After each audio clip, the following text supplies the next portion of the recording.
Have you ever done something just like really stupid? Do you know who you're talking to? Well, I know. I know the answer to that, but does the audience know the answer to that? Yes.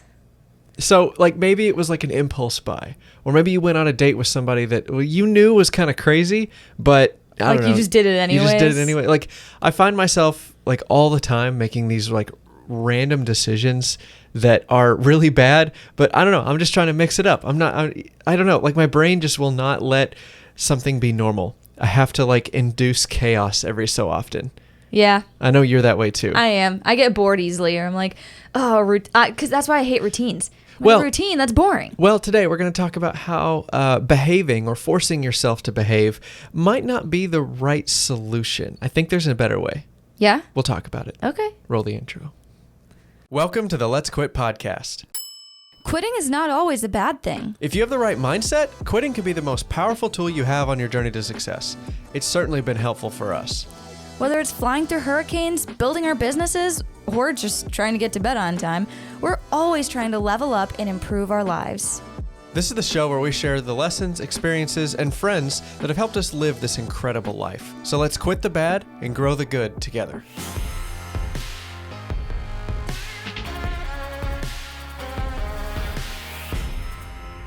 Okay, welcome back, friends. Thank you so much for listening to the podcast. If you are back for, I don't even know what episode is, 34. If you're back for episode 34, thank you so much for being a longtime listener. And if this is episode number 1 for you, also welcome. You are appreciated. I know there's people out there that support us on Patreon too. Thank you for that. If you don't want to support monetarily, there are many ways to support the podcast. For example, just sharing it on Instagram, texting it to your friends, your mom, your sister, your cousin. The list goes on. Yeah, so we would really appreciate that if you'd share this show. With that being said, let's get into our weekly update. So before we get into the title topic, let's talk about what happened in the last week. Yeah. Well, I think the most glaring thing is what we made a YouTube video about. So let's talk about that first. Yeah. All right, so first thing that happened was we had board day. If you haven't seen the YouTube video yet, we had a bunch of boards we were going to fulfill and mail out to prospective clients. We had a couple boards we had to fulfill from realtors. I don't know. It was just a good, busy day, fulfilling orders, trying to get new business. And it was exciting. So we just decided to sort of like pseudo vlog it. And that also happened to be the day that our laser engraver. So we sell these cutting and charcuterie boards and we personalize them with a laser engraver. It's a big, fancy, expensive machine that makes it super easy though. Yeah, but it works via computers and magic. And sometimes things can go wrong. And all of a sudden we saw smoke coming out of the lid. It wasn't in great, like there's 2 fans in the laser, and the fans are supposed to blow all the smoke out of the way so you never see it. But this like whole like printing area was like full of smoke. Because then it was filling into the house. The top is glass too, so when there's smoke in there, it leaves like soot, like a layer of soot and like sawdust and just dusty, nasty stuff on the glass, and then it gets caked up, and that's harder to see through. So it's easily noticeable when like a fan's not working and it's like caking up. Well, not even that, but like it does that normally, but this was like a lot of smoke. Yeah, it was like worse. So the laser is like in an enclosed area, and the smoke was like coming out of the lid. Yeah. So it was filling up with smoke. The fan wasn't working. Nothing caught on fire. It was just, I mean, you're Something burning. was clogged. You're running a laser engraver, and the fans aren't working, so you're gonna get smoke. And, right, and of course it had to be on board day. So we had luckily it didn't start doing that until we had like only 1 board left. I think we were on like our very last board. So thankfully, it was 1, pretty easily solvable, and we'll explain why. But 2, we got through the majority of the boards that we had to before it stopped working. Basically, I did a quick Google search of this problem, and apparently, like, this is a totally normal thing. It's routine maintenance. But the manual, well, I'm trying to squirm out of the responsibility of reading the manual. Nobody likes reading manuals. I'm sorry. For somebody who likes reading manuals, bless your heart, because this laser didn't come with a manual. It was online. It's got very good detailed instructions online, but they don't want to print a booklet and put that in the box. So they just say, you got to have Wi-Fi to run the laser. Mm-hmm. So I guess they thought that they'd save a little bit of money, put all the instructions online. But that's brilliant too, because then if you decide to change the instructions, it's a web page. You don't have to mail everybody a new booklet. So anyway, really happy with this company. The laser we use is called a Glowforge. They're not a sponsor or anything, but we just really like their product. It's stupid simple and fast for us idiots. We didn't even know you had to clean it, and we were still operating it with a business. So really cool product there, but Yeah, we had to take it apart in the middle of the day, clean it out with an air compressor, get some Q-tips, get some gunk out of the fan. Yeah, so it wasn't bad. We just blew the air compressor, Yeah. Some compressed air on there on the fans. And now we know that we can do it more often because as soon as we put it back in, laser started burning a lot deeper, a lot cleaner, I think a little faster. I don't know, maybe it's just confirmation bias, but maybe. I feel like it was a little faster. Yeah, it was nice. So now we're like, okay, well, maybe that's just some maintenance we do like once a month. We pull the fans out, we clean them, because we do use this laser a lot. Right. Well, speaking of maintenance, so you have been busy selling or trying to sell and like getting prospective clients and stuff. Yeah. And I have been working my butt off of writing tool manuals. So every big power tool and every little tool that we have in the shop, I am trying to write our own like user manual. So I'm not like, it's basically how to use the tool. Yes, every tool comes with a user manual, but for the way that we use them, there's a couple of approved procedures and things that we want to do with each tool. And so in order to quicken the learning experience. Yeah. What? In order to quicken the learning experience for new hires or employees that we might have. Sounds like you can't pronounce the word chicken. Anyway, to make faster getting people on board when we start hiring employees to build our stuff, then I want to give them the tool manual that we have written. It says, yeah, read the manufacturer's manual. But when you really want to know how to use the tool, read this. So we're not violating any of the safety procedures or anything. Like part of our manual is to read the manufacturer's manual, partly for liability reasons, because I don't want to, I could just imagine a lawsuit in the future of some employees saying, oh, well, they told me not to listen to that paragraph. No. It says go read the real manual. Paragraph number 1 is read the manual. Right. Sorry, my computer just dinged. But yeah, so we're trying to write all these manuals for all the different tools: the table saw, the joiner, the planer, the laser engraver, Adobe Illustrator. Like basically any tool that you need to use in our business, we need to have a manual for that teaches you from start to finish how to do every task. And then we've got 3 levels of like certification for each tool. We got a base level that's like level 1 where, we just need some help. We can grab people off the street. We can hire friends that don't have any experience, spend 5 minutes getting them certified at quote unquote level 1, and they can help us. And where did we learn this all from? Where did we get these ideas We got it from the Air Force. Well, we got it from the Air Force, but the sense of urgency to actually get it done came from Eric being out here. Oh, yeah. Eric showed up day 1 and like I had to spend a couple weeks like running him through all the tools, and like he was spending more time. You guys know this if you've ever like done a job like that where there's a learning curve to your job, and you've got to spend a lot of time getting people up to speed just so they can be useful. Yes. And on top of that, like if they're paired with somebody who is very experienced, it can be kind of frustrating to slow down and teach things that you just assume everybody knows. Yeah, and I think it was so good for Eric to come out and like force us to do that. Like, we're like, hey, engrave the board. It's easy enough to teach him how to use Glowforge and the software to like engrave something. But then we forget, like, he doesn't know how to use Adobe Illustrator. People off the street just don't know how to use Adobe Illustrator. Yeah, so Eric is Jennie's brother, and he came out with us for a couple months to, just experience life as an entrepreneur and just kind of see how we do things as he was finishing up his last semester of school online. So that was a lot of fun, but that was sort of what prompted us to like, hey, we really need to write these tool manuals. So I've been taking this summer. My job, we've talked about this on the podcast, like my job right now is pretty easy. Jennie's her plate's pretty full, so I'm taking advantage of this time to work ahead, get our business prepared to hire employees and train them quickly so that it's not such a scramble when we have a bunch of orders we need to fulfill. So 3 levels. Let me get back to the tool manuals. There's 3 levels of certification for every tool, and there's like, I'm trying to make this sound as not cheesy as possible, but like there's little tests you have to do. Like we have boldface. We have our version of boldface, which people don't know what boldface is. Well, for the 3 military people, they understand what boldface is. So boldface in the military, if you operate a large piece of equipment, you have what is called boldface, which are safety and emergency procedures where you need to know them cold. You usually get tested on them monthly or quarterly, that you know them backwards, forwards, upside down, left and right. And it's the stuff that like when push comes to shove, you cannot forget it. You need to remember. It's literally like an engineer engine catches on fire, what do? Like your emergency procedures. So we have boldface, I guess, for the tools. So like if something goes out of whack, how do you turn it off really fast? Where are the danger zones of every tool? And so like part of your certification for level 1 is like, hey, show me where all the dangerous parts are on the tool. Show me how to turn it on, turn it off. And how do you do your most basic operation on the tool? If they know that, okay, they can work with somebody and the other person can sort of like pull them along. And then we got level 2, which is more intermediate. And then we got level 3, which is like super advanced. You know how to take the tool apart, put it back together, change blades and do all sorts of maintenance and stuff on it. So I'm not trying to like be bogged down with trying to show everybody or a new employee everything about a single tool. I'm breaking it into like 3 levels of qualification so that we can just get them in the shop and get helping instead of slowing down. Now, we'll take time once a week or once a month where they can work on learning the new tools and improving their experiences. But yeah. Do you know what's missing out of all of that? The only thing that's missing. That all sounds great. What? The cheesy 90s safety videos. We need to have the like...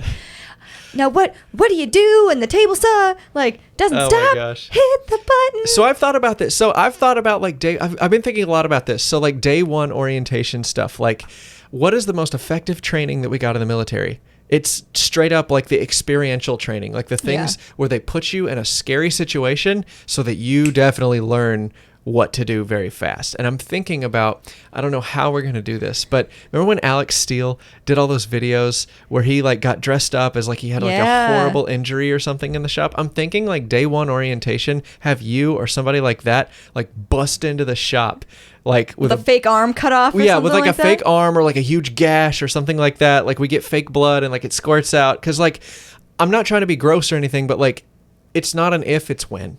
Like we have a production shop with heavy machinery. Something is going to happen. As safe as we try to be, like accidents happen. It's nature. It's the nature of the thing. And if you're not prepared for it, you're going to have a bunch of people passing out because they can't see blood. Yeah. You know, like anyway, so I'm thinking about some like day 1, like shock and awe training simulation to get them to put on a tourniquet because I wonder where that came from. We've never had any shock and awe training where we've had to last minute put on a tournament. Right. So I guess like that's what I'm just thinking about. How are we going to implement this? How are we going to like, oh, we got a new guy. Okay, today's the day. Like everybody, like, yeah, we can all laugh at him later, but like, you know, maybe we film it and something, like give them something to remember it by, like, but make it a positive experience where they like, hey, when something traumatic happens, everybody knows exactly what to do because you've been put in a situation where you've been scared out of your pants, even though it was controlled environment and it was fake, but like, I want to make sure that everybody in the shop knows how to treat an injury. And the only way that I can verify that is if they actually do it. Because I have seen what it looks like in an organization when you only have virtual training and a classroom guided like CPR session or like self-aid buddy care is what the military is what the Air Force calls it. So like I see how inefficient and how woefully prepared the average Air Force member is at treating injuries, and I do not want that to be our corporate policy. I want it to be way more effective than that. So anyway, I say all that to say I've been thinking about a lot of stuff about employees and getting them through our system and training and stuff, and that's what I've been busy doing. So I'm writing 2 or 3 tool manuals a day. I'm going back and fixing the ones I wrote yesterday. Like, it's just a lot of work. Yes. A lot of work that I don't enjoy doing, but once it's done, like it's done. So I say all that to say we had to put cleaning the laser in the tool manuals. That was something that I had to go back into the laser and say, hey, once a month, blow out this little fan thing and make sure it's clean. Ah, gotcha. So to bring it full circle. Yeah, really. A big circle, but we brought it back. We are also getting ready for our hurricane blocks. You want to talk about that? Yes. So if you don't know, it is the July-August time frame, which means in the South, it's time for hurricanes to start popping up. We are with the hurricane hunters in the Air Force, for those of you who don't know. So during the summer, we each get blocks where we go out and basically we go to our unit and we sit like prepared for a storm to pop up. We're essentially on call or on alert or whatever you want to call it. So if a storm pops up, we're like, hey, we're ready to go next day, hop in the airplane, go fly through the storms, give out data and stuff like that. But that means that we're gone for a little while at a time. So we are preparing to be gone, which means we're finishing up some videos we've had in our back pocket for a while, recording some new ones, catching up on podcasts, because for the next, I'd say, couple of months, 2-ish months, we're going to be in and out for a little while. Yeah, so back in February, I don't know, it was the last time that we missed a video on our upload schedule on YouTube. Yeah. We went to fly through winter storms off the West Coast, and we were in Reno, Nevada. Is this all correct? This is correct. My memory is terrible. Yep. And we both went at the same time. We thought, you know what, we can work a little bit ahead. We can get a couple videos ready, and we'll both be gone for 2 weeks, and boom. Because we thought it would be better for us to both be gone for 2 weeks than for one of us to be gone 2 weeks and then another one of us to be gone another 2 weeks. Yeah. You know, we figured 2 weeks of missing it, both of us, would be better than 4 weeks of one of us being gone. Right, because we figured, like, while we're out there, I mean, we were able to, like, write blog posts and finish editing videos, and we can do some of that stuff on the road. So we're like, well, if there's 2 of us on the road, like, the on-the-road work is just going to be 2 times easier, right? It just didn't happen. It just didn't. It For didn't a lot work. of reasons. We didn't have a good editing computer on the road. We found out that our MacBook was no longer a good editing computer. It's just well, old. we do 4K videos now. So Yeah. I'm sorry, that's the standard. Yeah. We probably could have gotten away with a 1080p video. Nobody really cares or notices. But I don't know. That was just an excuse. The laptop we could have made a video on. It's just we could have. It was slower. It was going to take more time. We were trying to enjoy our time out there. We were That flying. too. We were both flying a lot. Yeah. It was just really hard to keep a good schedule where we could spend time on editing stuff. It just didn't work. So, that's, again, like I said, we missed a video. We missed a couple weeks of content because of that. So this time we're going to try splitting up. We're going to try one of us staying here because we have to start fulfilling orders. No longer could we just like pick up and leave for 2 weeks. We've got to plan for it. Like if we want to go on a week-long vacation, we've got to plan. Gosh, we've got a week-long vacation coming up in the fall sometime, and we're already planning for like when we have to get orders in by to get things out, like before Thanksgiving and all sorts of stuff. We're at this like crazy part of our small business where like we're about to grow, but the money's not there to hire our first few employees yet to take care of things if we have to leave. That painful stage where it's all on you. Yep. Like maybe it's not super busy yet, so it doesn't hurt that bad. But now we've made sales. So back in February, we really didn't make many sales. Like we made a few. Well, we mailed a bunch of boards out before we left, and then you followed up with sales calls while we were gone. And then when we came back is when we started fulfilling them all. Mm-hmm. So, but now we're leaving, and we've got we're getting orders every couple days. Somebody wants something fulfilled. So if we're gonna leave for 2 weeks, one of us needs to be here to fulfill orders. So as much as it stunk, like being out at the same time for like 2 weeks straight, it was a learning experience. It just taught us that, hey, we can't go out separately anymore. So it was good to see, because had we done it the other way, you said separately, or I mean, I got you. You know what I mean? We can't be gone at the same time anymore. So had we done it the other way and started out going out separately, we'd been like, oh, we probably could go out together and it'd be fine, and then maybe we'd do it for hurricane season and be in a world of hurt. So I'm glad we did it like wrong. Yeah. Well, I feel much better going into this. So I'm leaving first. I'm going to go do my 2 weeks. I'll actually almost be done by the time you're hearing this. Surprise, surprise. Yeah. I think we did a much better job this time of preparing content and managing it and getting everything lined up.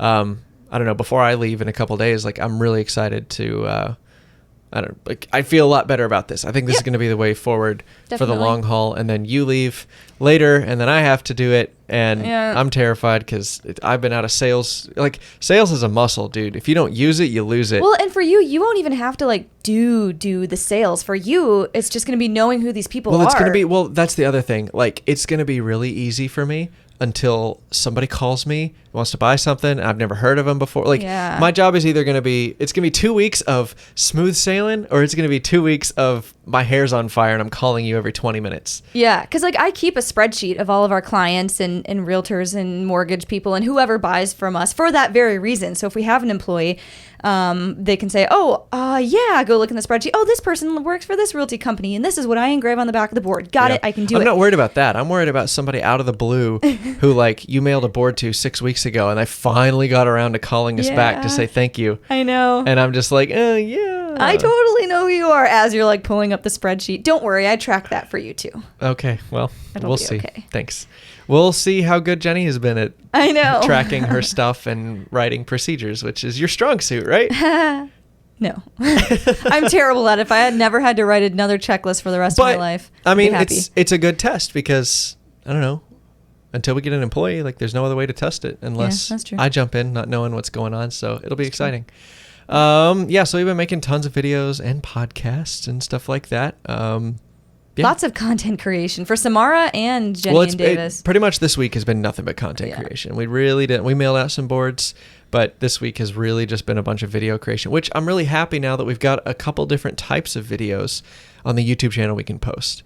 I don't know, like for the longest time, everything we were posting was like sort of pseudo vlog lessons that we were learning every single week in the video, which is good. But if we don't do anything one week or what we're doing is insanely repetitive, like there's not a video. So since we've started the Maker's Money video series, that's really helped us, I don't know, pull a video out of thin air, I guess, when we need to post something. I mean, it's still valuable content. Right. Like, it still takes a lot of work, but it doesn't require us to film all week to produce one video. Because it is true. So many things you do when you're at like the mid-range like business stage is very repetitive. Like, all right, I'm engraving and mailing out 6 more boards. All right, I'm fulfilling more boards. But it's not consistent enough to do like vlog style content all the time. Yeah. Now, if we were making sales and doing stuff like consistently, okay, we could make a video on that. But everything is so sporadic right now because we're so early in our business. Yeah. I don't know. Yeah. Maybe around the holidays when we start selling more gifts and stuff, it'll get better, but we'll see. Sorry for the 2 of you watching on YouTube. The camera is acting funny. It keeps going in and out of focus. So that's okay. Then people just don't have to see our faces perfectly clearly. That's okay. That's probably for the better. That's probably for the better. All right. So we have a story from the past. So in our script for the podcast, we always have this little block of like a story from the past that connects to the title topic.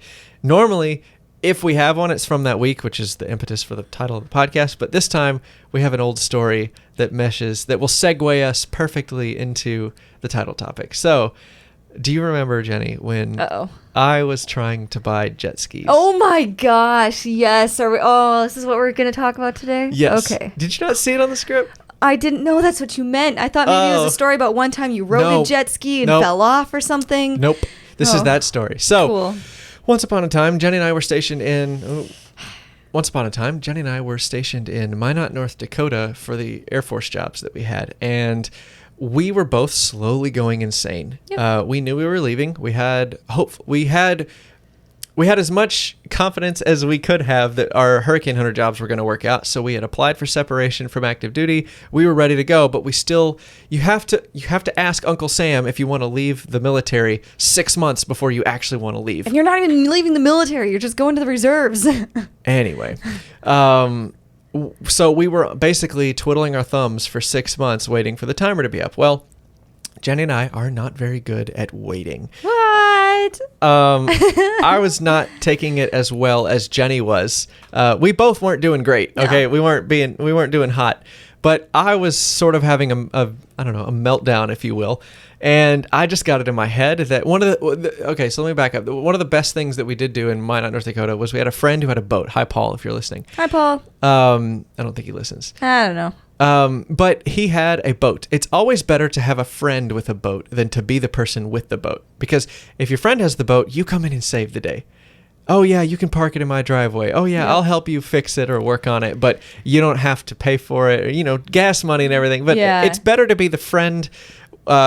It's better to be the friend with the garage full of tools to help fix the boat than it is to be the person who's bringing the boat to the garage full of tools. So we were that person for Paul, which meant we normally got first notice or first right of refusal whenever he decided to go out to the lake. So our best memories were on the lake in North Dakota. It was just a really good day off where we were just on the boat having a good time. And so I just had it in my head that this last summer we were going to go out with a bang. And I wanted 2 jet skis that Jennie and I could just take out whenever we wanted and drive around and goof around and have fun and water ski and wakeboard and a tube and all the other things you do on the lake. And man, I almost blew. We didn't have very much money. We were almost out of debt, but our net worth was like basically zero. Because we were coming out of a lot of student debt. Right, but also we had like almost no savings, no emergency fund. Well, we had a little emergency fund. We did, just but not like, enough to like be comfortable buying 2 brand new jet skis. Exactly. So I basically bullied Jennie into letting me buy 2 jet skis, and fortunately, it just never happened. I couldn't find one that was, new enough or nice enough or at the right price, and I don't know, somebody was looking out for me, but that was me. Okay? Well, yeah, but somebody else. Okay, anyway, yes. We fortunately never made that stupid purchase, but I had all this energy like pent up. Like I just needed to like release. I had been making a lot of good decisions. We were getting out of debt. We were getting out of our poor jobs. We were about, we were doing grown-up professional things. And I just had some really angsty, immature teenage energy that I just needed to get out. And here's why it was not a great idea, because it's mine at North Dakota. Like, how much time do you realistically have in the year to go out on the lake? Pretty much just June and July, because then it's potentially snowing like the rest of the year. And so we're like, all right, brand new jet skis. We can only use them for 2 or 3 months out of the whole year. And then we're going to move to Texas, where we are landlocked unless we go to the Gulf of Mexico. And which at this point, we didn't even know we were moving to Houston. So we had no idea where we were going. Yeah. Otherwise, it would have been what? Like Mississippi, which is also just the Gulf of Mexico? Yeah, but like... It was not gonna. We weren't even gonna be able to take them down with us. Yeah. Because that was the thing. Is you guys remember we put everything we had in a trailer. There wasn't a way for us to hook a second trailer up with 2 jet skis onto that big trailer we had. So, we were. Yeah, I was just gonna make a really stupid financial decision right at the end. And so basically, that's where the title topic comes from. Is sometimes you don't need to like ignore your childish behavior. You don't need to like slap yourself on the neck and say, hey, behave. Sometimes it's better to point that in a healthy direction, not at jet skis, but at something maybe a little bit more, I don't know, get a hobby or something, woodworking or video games or something. Anyway, I'm spoiling the title topic. Basically, the moral of this story was that we learned that like, we can't just expect ourselves to be highly disciplined at all times. Right. You have to have a cheat day on your diet. And before I spoil any more of our talking points, let's play the little transition music.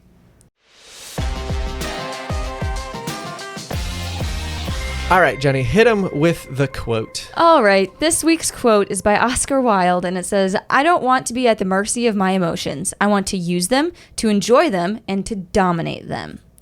So kind of like what we were talking about. Like, if we were just at the mercy of our emotions, we would have bought 2 brand new jet skis that we didn't know what to do with. They would have been very fun for 3 months. Don't get me wrong. Like, everybody secretly just wants to go out on a jet ski and have fun. But, like, it would not have been useful or beneficial to us. But that doesn't mean that you can tell your emotions to just go shut up and sit in the corner, because then they're just going to come out when you don't want them to. So Right. it's like, I want to use them, I want to enjoy them, and I want to dominate them. I want to have control over them so that they only pop out when I want them to. Right, but that doesn't mean you get to ignore them. That Right. means you have to manage them and build that muscle of managing your emotions. And so that's what we mean by the title of the podcast today of Quit Behaving. Don't suppress your emotions. Find a healthy way to address them, deal with them, and move forward. Because if you're like Jennie and I, you hate your emotions, you don't want anything to do with them, and managing them just sounds like a lot of unnecessary work. Yes. But sorry, we're emotional creatures. Even the most logical among us are emotional at our core, and you got to learn to deal with it. Otherwise, life is just going to keep kicking you in the balls nonstop. Yeah,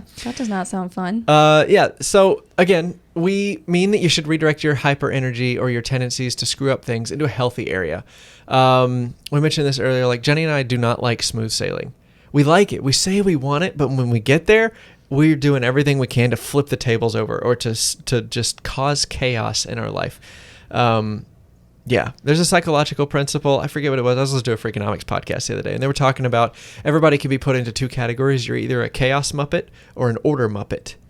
And that's kind of the yin and yang, is like you're either the order type of person who's always trying to bring things into order, and you ignore chaos, but you can't ignore chaos forever. It's just going to happen to you. So you got to learn how to manage chaos. We're the opposite. We're chaos Muppets. We naturally like chaos, and we need to bring in more order into our lives. But that doesn't mean that we go one way or the other. It's a balance. Everything in life is a balance. So, yeah.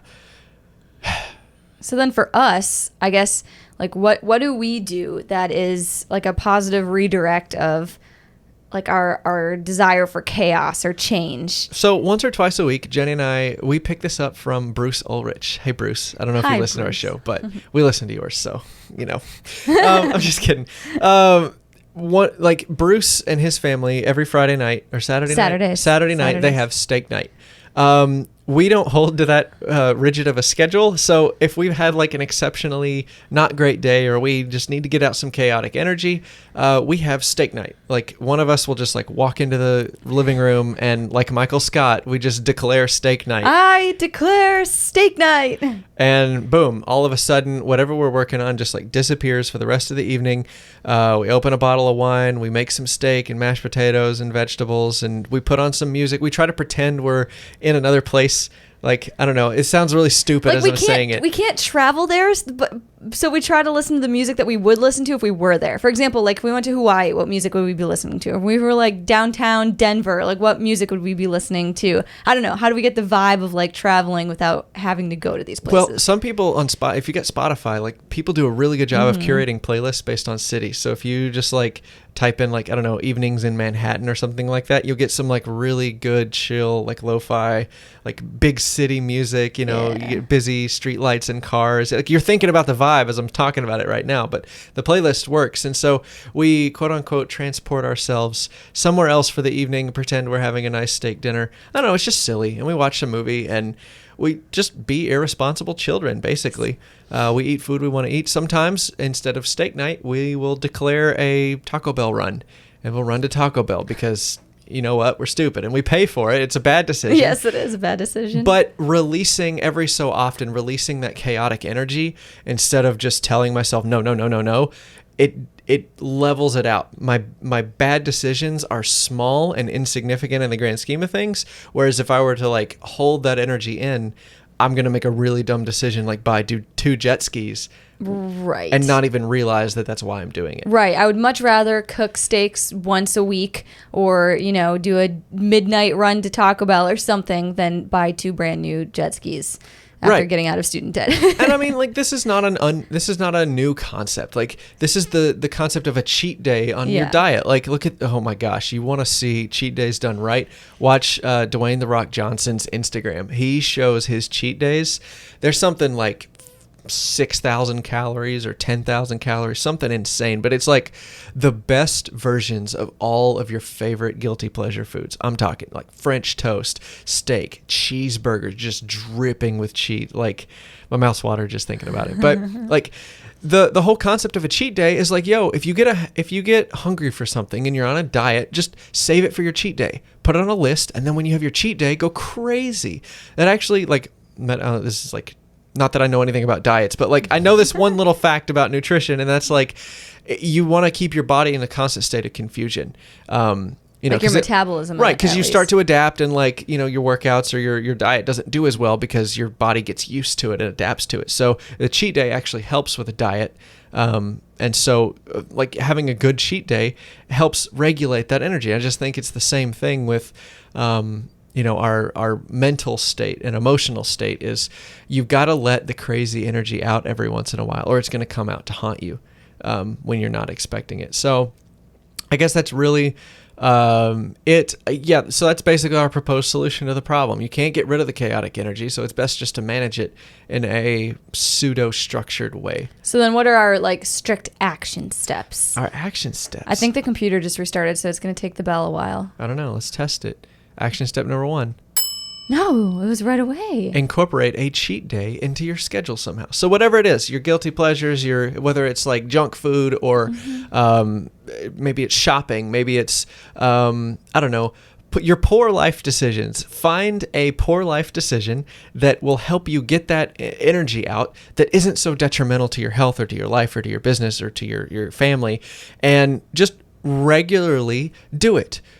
Go buy a new pair of shoes. Go window shopping at, the woodworking store. I don't know. Like whatever it is for you, just find a healthy, grown-up way to get that nasty energy out of you. And then every time you feel it like piling up, okay, once a week, I'm going to go shop for something on Amazon. I'm going to go blow $50 on Amazon, because if I blow $50 on Amazon once a month, I won't blow $5,000 at the car dealership, or $50,000 at the car dealership because I think I need a new car and I've got it in my head that I just need some change and I need to go shopping. And you know what? I really do, I want to get a bigger boat, so I'm going to need a bigger truck to pull it. And like, you really start to get into some like crazy thought patterns when you don't let that energy out. If you try to suppress it and keep it down, it's just not going to work. Another action step is to earn your misbehavior with a few productive tasks. So there are these pretzels that I really like. They were made in North Dakota, like just down the street from where we live. They're called Dots pretzels. Maybe you've seen them. Loaded with MSG. Yes. They're pretzels. Salty, not great garlicky, like MSG covered pretzels. They're so tasty. Yes. And after a long, hard day of work, I really enjoy just sitting down with like a light beer and a bowl of those pretzels. And that's just my snack. And I don't allow myself to do that unless I've hit my work metrics for the day. So I've got a small list of tasks that I need to accomplish every single day. It changes from day to day, and maybe we can talk about this on another podcast. But like, if I get my list done, I can do that. If I don't get my list done, okay, that's some motivation to get my list done. Then it's water and carrots. Right. So so just try to earn your small mischievous behaviors with productive tasks. Yes. Yeah. That's basically all we got on that. Do you have anything to add? No, I think that's it. Okay. Well. Don't buy jet skis.